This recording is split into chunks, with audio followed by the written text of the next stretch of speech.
Here are some ideas on how to make your own curriculum, and I will be sharing the one I made for my 3-year-old as an example.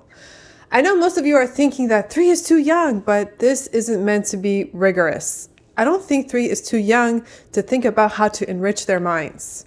Most of human brain development happens at a younger age after all. I understand that this can be a very controversial topic, so I want to emphasize I am not telling people what to do. These are just ideas and examples that you can be aware of. If you are an unschooler or you are already set on how you want to homeschool, then you can skip the video. I am not trying to criticize any other forms of homeschooling. I am not an expert, but I read a lot from experts and I want to share what has been working for us. You can take whatever you want out of it. I also want to really emphasize that my homeschooling plan is a guide, not to be followed strictly. I suggest loose consistency, and that was the key to our homeschooling success. Making goals. First off, as you begin to homeschool, I personally recommend establishing goals. There are different types of goals that I will be talking about. Explore self-interest goals, learning goals, and experience goals. Doing stuff activities, that kind of stuff. The first goal is all about exploring your students' own interests. My 3-year-old's interests take precedence over everything I want to teach. Whenever he asked about a subject or wanted to do pretend play, because that's learning too, I immediately would drop everything I was going to talk about at that moment and nurture his interests. For example, the other day he asked about dolphins, and we are lucky enough to live near dolphins.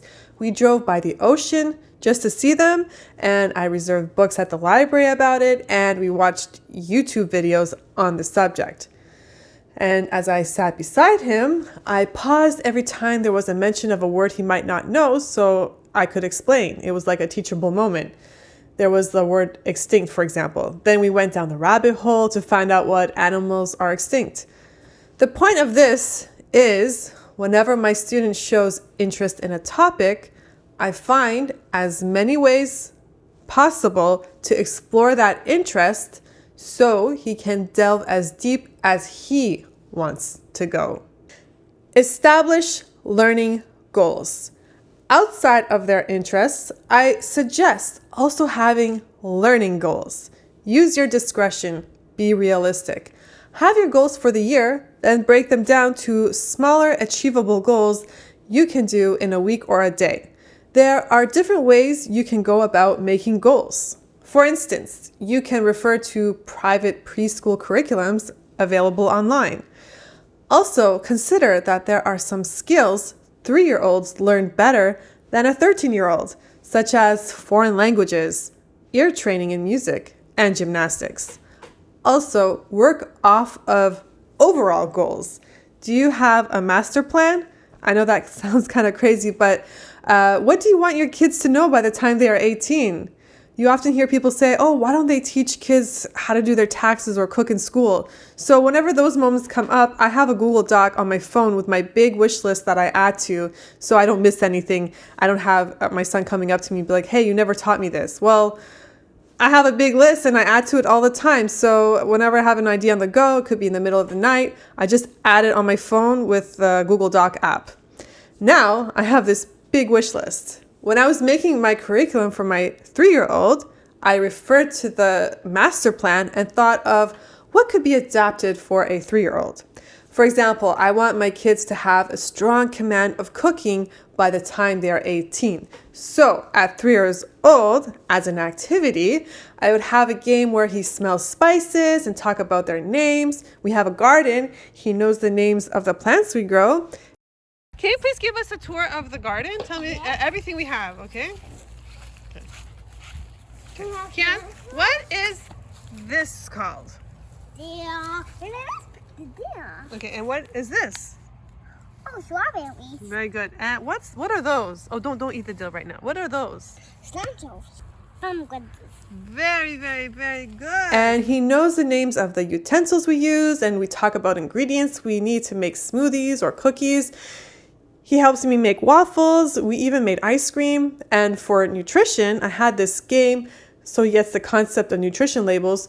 I showed him like literal servings in bowls, and then I used pom-poms in front of it to show how many grams of sugar each item had. We have honey, peanut butter, water, apple juice, milk. And we put a container in front of each thing. And how many grams of sugar does water have? How many sugar bugs? 0. 0 grams of sugar. The serving, according to the label, only has 1. Okay, how many sugar bugs do the milk have? 6 grams of sugar. That's so bad. It's so bad. And we're going to talk about how many grams of sugar honey has. It had 17 grams of sugar. So yeah, we finished the serving of apple juice almost. And which one had the most grams of sugar? Which one had the most? Apple juice. Yes. So which one is the healthiest thing to have here right now? Water. Yes. So what should we do about apple juice? We should add water, right, to make it healthier? Yeah. And there's also this really great show on Netflix by Barack and Michelle Obama called Waffles and Mochi. And they talk about foods for kids. It's really well produced. Obviously, 3 is too young to be a chef, but there are so many aspects of cooking a 3-year-old can easily learn through sensory, fun, and games. So with that, these were our learning goals this year. Fluent in French, basic Spanish, learn to read, math, get the concept of numbers 1 to 10, adding and subtracting, cycling without training wheels, and music foundations. I'm happy and surprised to say he achieved all these goals this year except subtracting. I just didn't go that far, and I'm already happy with these results, and my son worked really hard. Experience goals. We also had what I call experience goals. With this, there is no expectation of memorization. These are just interesting ways to be exposed to information and have enriching experiences. For example, when I taught him about certain cultures like Japanese culture, we spent a week immersed in that theme. We went to Japanese restaurants, I played Japanese music, I tried cooking Japanese food, I got books from the library, cookbooks, travel books, and we also watched hours of Japanese virtual tours on YouTube. I highly recommend it. It's actually more fun than traveling there probably, or not, I don't know, but I really like those videos. Our experience goals includes art, drama, pretend play, safety, manners, all about me, cooking, nutrition, gardening, ancient Egypt. And for geography, I have Japan, Mexico, history, 1920s. This is where I show him YouTube videos of the 1920s or show him what the clothes were like back then and so on. So if you have any ideas that were helpful for you, please share them in the comments below.